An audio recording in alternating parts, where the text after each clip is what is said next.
This is going to be a big hold for Team China, with the black pieces holding the unstoppable Arjun Aragaisi, giving China perhaps a little bit of momentum depending on where they are in the other boards. Maybe a slightly impulsive decision by Pentala to try to crash through on the queen side.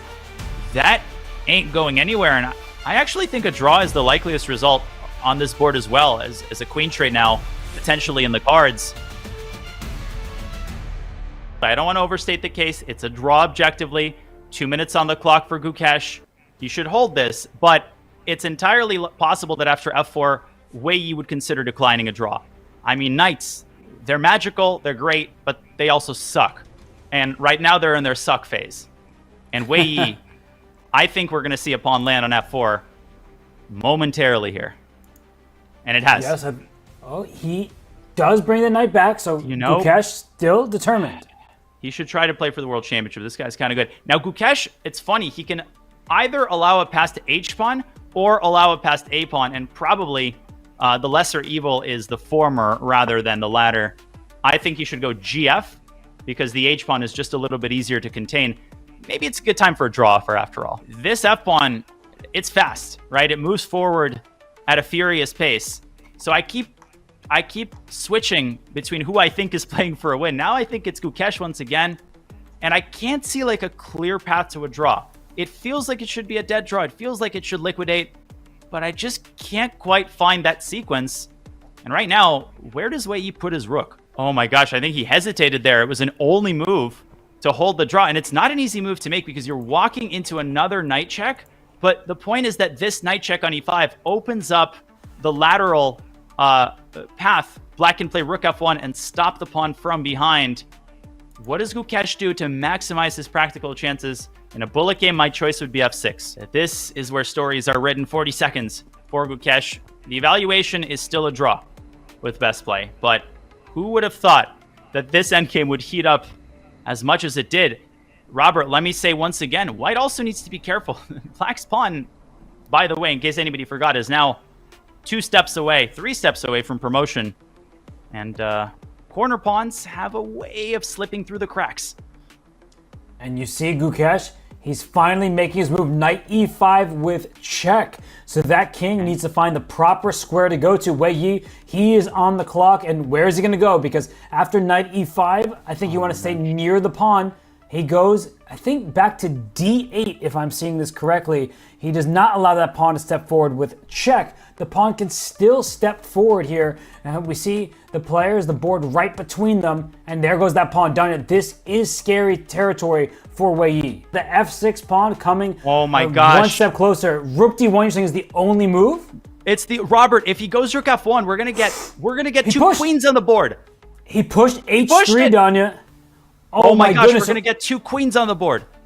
So what's going to happen here? F7 will be played by white. Can you put the move H3 on the board? It's been played. Oh my gosh. F7, rook F1. White's going to route the knight back to F3 to slice off the connection between the black rook and the F pawn. Black will promote, but white will promote with check and very likely a mating attack on the black king. Oh my frickin' lands. Is there a way for black to, say, track down the A pawn and then sacrifice the rook for the F7 pawn? Is there enough time for that? Well, there's a will, there's a Wei Yi, and knight g5 has to be found by Gukesh. As you said, threatening knight f3, hitting the pawn. Wei has to push his pawns. White will promote with a check. I said there might be a mating attack, but there might not be. If the black king dodges and zigzags its way out of the immediate danger zone, Gukesh, he's got only seconds on his clock. He might not find the narrow path to victory, which might not even be there. Let's strap ourselves in. Knight g5 played. Knight G5? Yes. Yeah, he did. We just saw it on camera there. The knight hops forward, hitting the h pawn. It also reinforces the f7 pawn, so the other knight is free to go. So you're not dropping that h pawn, are you, Danya? It's going to land on h2. We may see both sides queening, but white lands a check with a queen. This round has just defied belief as Wei Yi, 30 seconds on his clock. He has to push. As you said, Robert, if you give up the h3 pawn, you lose immediately. h2 is on the board, and that means one of the white knights. But which is the better knight? It's hard to choose between them. Knight g or knight e. He chooses the g knight, Danya. Is that the correct knight? I think both knights were suitable. And the reason he chose that knight is because, of course, the other knight is now in the center, and he hopes that it will combine with the queen and hunt the black king down. But apparently there is no mate. Wei Yi, did he promote? No, he played king e7. That loses. He gives up the h2 pawn with Danya. Doesn't this allow white just bring the knight right back? And f7 is defended by the knight e5? Oh, wait. Knight takes h2. Wei Yi wants to go after the a pawn, and he thinks that the black king can hold f7 at bay long enough, but there must be a win there. Well, knight takes h2 is on the board. I mean, I think he's going to go rook a1. What are the choices he have? But that knight's getting back in. And it's getting up to f6. It's going to set up a force field where black's rook will not be able to move to f4 because of a fork on d5. Gukesh is going to win this game.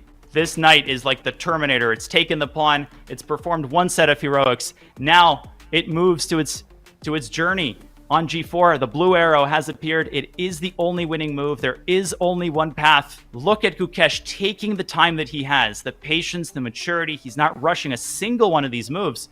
And maybe Wei Yi can throw in a check on a3 to make white's task maximally difficult.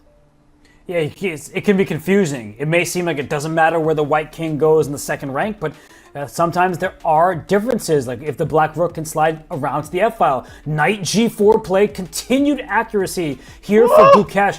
Oh, he was the most accurate player of the candidates. It earned him a shot at the World Championship. And right now, he is trying to earn India the clear lead, a continued lead in this Olympiad. There was a check given on a3. Nope, Donnie stopped one square short there.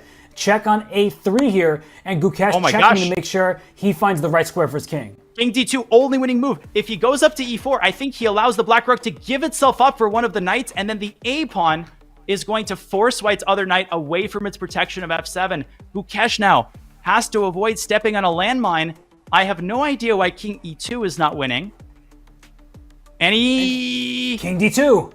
He found the only move. Of course he did. He may be young, but his age belies his experience, his strength. He is phenomenal, and he finds the only move. And look at Wei Yi. He looks to the side because Danya, I think he recognizes rook a4, knight f6. Oh, knight h6. No rook.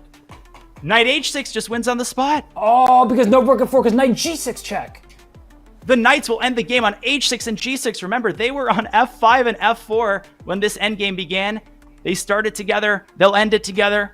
He realizes the gravity of the situation. He has to grab that pawn. There is no choice. He does, and knight h6 will seal the deal for India. This is straight out of a Troitsky study. You see him, there it is, knight h6 played, and he slaps the clock, and with it, he may slap down China's chances in this Olympiad. Danya, this is Team India flexing and saying that even in these long endgames, Gukesh, he's young. He's got everything under control. He's playing for a darn world championship this year. Put some respect on that man's name, says Gukesh. This is an achievement that even Magnus Carlsen would consider among his best. This endgame conversion, it was unfreaking believable. Look at the domination of the knights. Rook f4, you get forked one way. You go to d8, the knights tango to the west. Otherwise, knight g6 will lead to promotion. All Wei Yi can do is deliver a series of spite checks. All the white king has to do is prevent the black rook from stopping the pawn from behind. The rest is easy. I don't think you could script this better in a chess composition. The knights on e5 and h6 are going to be in my dreams tonight. They're going to be in Wei Yi's nightmares, literally. Gukesh takes one more side. He realizes that he is moments away from a momentous victory. For Wei Yi, take off your hat, and you say you defended like a hero. He just walked over hot coals. He defended 20, 30 moves. He came oh so close. But sometimes it's not so much that you lose, but your opponent wins. And in this endgame, Gukesh won more than Wei Yi lost. Move 80, and the king is up to e4. And there it is. The clocks are stopping. Look at Gukesh breathing and a head nod. You can see the confidence on that young man. You could see a smile. That's the first time I think I've ever seen him smile, because at the board, he is a stone cold killer. And he may have just killed China's chances while lifting India's, because India is in the clear lead at this Olympiad. And that was a momentous occasion, a monster victory for Gukesh, and Wei Yi just analyzing the game with him. But that was so close, Danya. And this final position is going to be inscribed in the hearts and minds of so many chess fans for the next few days. The knight on h6 to be joined, barring resignation, by its compatriot on g6. It's all about the knights. And Gukesh and Wei Yi, they're chess players, right? 7-hour game. Who cares? Restaurants closing in Budapest. Nope. We got to talk about the defining moments of the game. Robert, this is an unforgettable experience. I'm just so grateful that I was here. You know, it's like I want to etch my proverbial graffiti into the wall. What a display. And India stays perfect. 8 wins out of 8 matches. And right now, they seem just about unstoppable.